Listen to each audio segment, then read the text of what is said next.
بسم اللہ الرحمن الرحیم۔ السلام علیکم۔ میری آپ سبھی سے التجا ہے کہ ایک مرتبہ درود ابراہیمی پڑھ لیجیے گا۔ بسم اللہ الرحمن الرحیم۔ اللہم صلی علی محمد وعلی آل محمد کما صلیت علی ابراہیم وعلی آل ابراہیم انک حمید مجید۔ اللہم بارک علی محمد وعلی آل محمد کما بارکت علی ابراہیم وعلی آل ابراہیم انک حمید مجید۔ بسم اللہ الرحمن الرحیم۔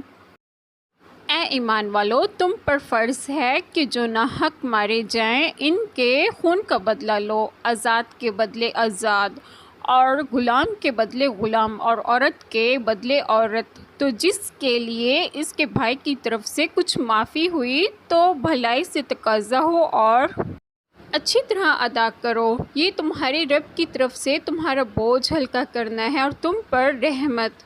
تو اس کے بعد جو زیادتی کرے اس کے لیے دردناک عذاب ہے۔ بسم اللہ الرحمن الرحیم۔ آج جو بات میں آپ لوگوں سے ڈسکس کروں گی وہ یہ ہے کہ یہ آیت اوس و خزرج کے بارے میں نازل ہوئی۔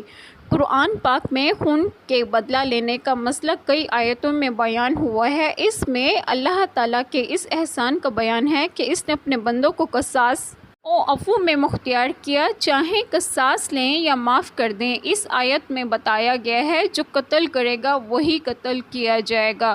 مثلا ولی مقتول کے تمام اولیاء قصاص معاف کر دیں تو قاتل پر کچھ لازم نہیں رہتا۔ مثلا اگر مال پر صلح کریں تو قصاص ساخت ہو جاتا ہے اور مال واجب ہو جاتا ہے۔